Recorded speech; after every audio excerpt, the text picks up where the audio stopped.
Hello again, everyone. I'm Chris, and welcome back to another episode of Chris's Checklist, the unscripted video review series where I go through games that I haven't finished in my games library, go through them one by one, finish them, and then make a video with my full thoughts on them.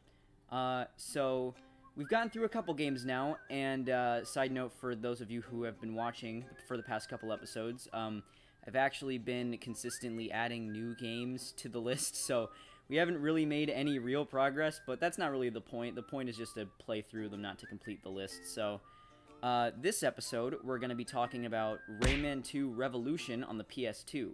So this game is a remake, reimagining of Rayman 2 The Great Escape for the PS1 and a ton of other systems. I heard that this is the definitive way to experience the game. So I picked it up like a few years ago, and similarly to how I played Halo 1, I played it in chunks over the course of a couple of years, which I'll get into why when we get into the actual review. But yeah, so I finally finished it a couple days ago, and so let's talk about it. So without further ado, this is my full thoughts on Rayman 2 Revolution.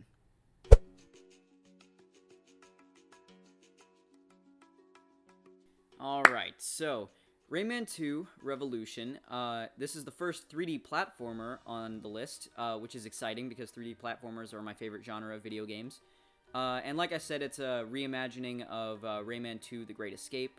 I had heard from several people, specifically Cat Icarus, if you watch his channel. He did a video on the 3DS version of Rayman 2 a while ago. And he mentioned that Revolution was the definitive way to experience the game. So that's the version that I ended up picking up a few years ago when I decided to buy the game. But like I said, I played through it in chunks over the course of a few years, if I remember correctly. I don't remember exactly when I bought the game. But I think the main reason why I didn't just sit down and just finish it was because some of the technical issues bothered me, and I guess that's how we'll start. We'll just start by talking about the few negatives that I have with the game. And the first one being some of the technical issues. I don't know whether it's because this is a PS2 game being emulated on the PS3, because I know sometimes that can be an issue, or whether it's just some of the stuff with the game isn't as polished as it could be. But when I started playing the game, there was frequent freezing in certain areas, and there was this one audio issue that kept popping up where a sound effect would play once and then it would just repeat over and over and over again, and there was no way to stop it unless I quit the game and started it up again. And that stuff was annoying me. It was happening more the first time I played it, so maybe they updated it, the PS3 firmware or something, to mitigate those issues since then. But I was running into those things fairly often, which was bothering me, so I didn't complete the game all in one sitting, but I returned to it every now and then over the course of a few years. More recently, when I haven't been having the issues as often, I'm not exactly sure why I didn't finish it all in one sitting. I guess just I got distracted by other games. But aside from those few technical issues, which may or may not actually be the game's fault, my only real other major issue with the game is the combat. So instead of like, most 3D platformers, you jump on an enemy to kill it, or like you shoot them or something, like in something like Ratchet and Clank.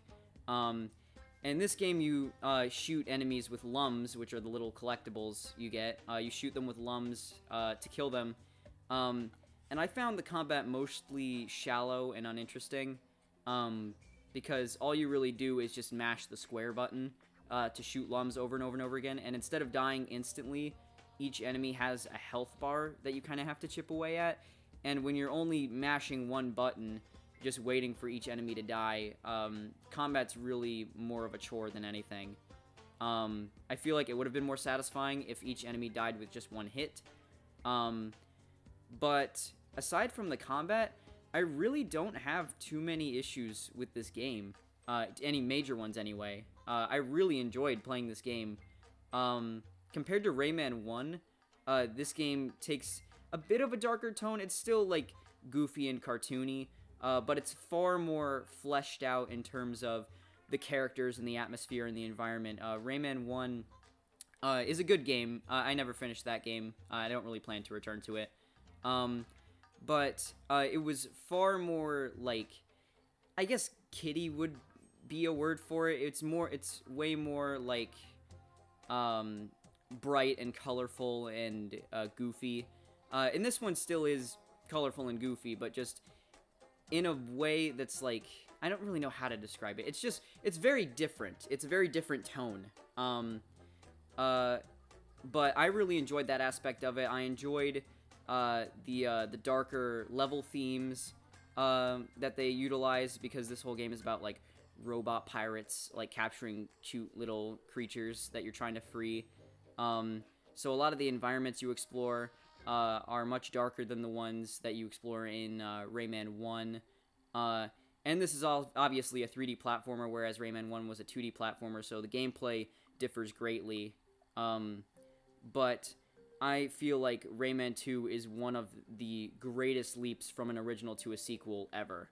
And of course, you know, maybe that wasn't as true with the original version, The Great Escape, but definitely comparing Rayman 1 to Revolution, there's an enormous difference.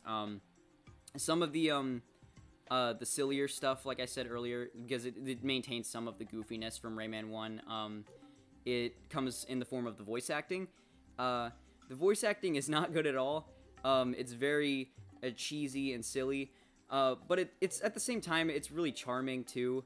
And I don't think if I had the option to trade it out for like a really good performance that I would, because it gives the game a lot of character.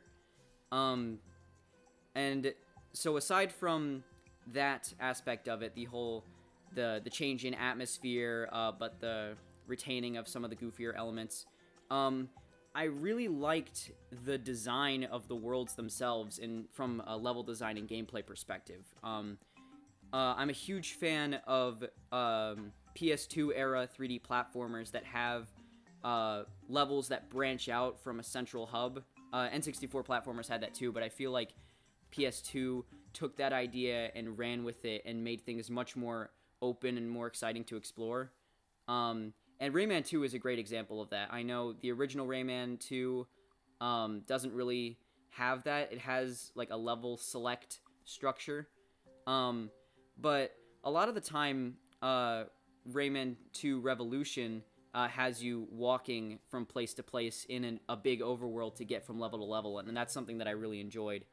The levels themselves, too, are really well designed, and they try a lot of different things. In any given level, you'll be, like, hovering to get from platform to platform. You'll be, like, there's, like, this rocket thing that you get to ride, where you have to stay on the track. That's really fun to control. There's one where you're, like, water skiing behind this, like, water snake. That level's really cool.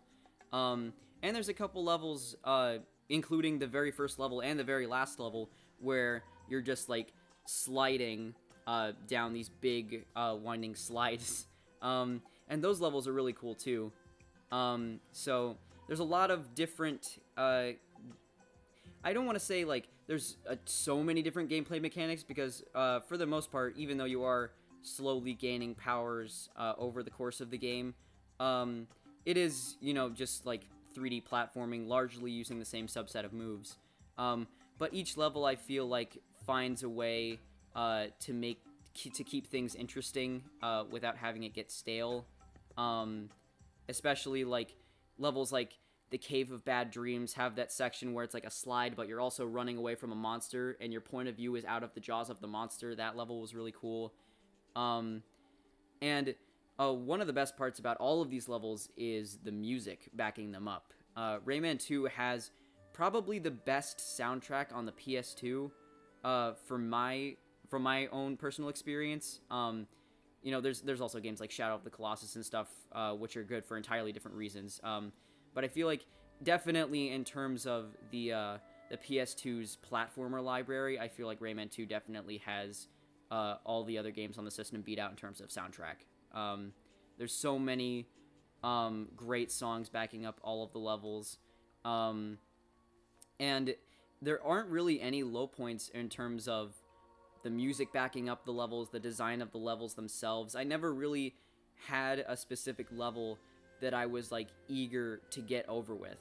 And the game only has like not counting like the overworld itself and the environments you explore to get to the individual levels, the game only has I think 10 individual levels that are kind of their own thing. And that doesn't sound like a lot, but each one lasts a pretty long time. And you can like save in the middle of a level and come back to it later, which is something I did pretty often, because a lot of these levels last pretty long. So the game isn't really, I mean, maybe it would have seemed shorter to me if I had played through it all in one sitting, but for the most part, I didn't really find the length to be an issue, despite only having 10 levels. So I think that's pretty much everything I wanted to say about Rayman 2 Revolution. I love the characters. The voice acting is cheesy, but it's charming, so I really liked that. The levels are really cool. The music backing up the levels is great. I might have already said that. It's a great step up from the original Rayman, and from what I can tell, it's also a great step up from the original Rayman 2. My few issues aren't really a huge deal, and overall, I am very glad that I returned to Rayman Revolution, Rayman 2 Revolution, whatever you want to call it. That's about gonna do it for this episode of Chris's Checklist. I highly recommend that you check out Rayman Revolution if you haven't. Thank you so much for watching. Let me know what you think of this video in the comments below. Leave a like if you liked it, and hopefully I will see you in the next episode.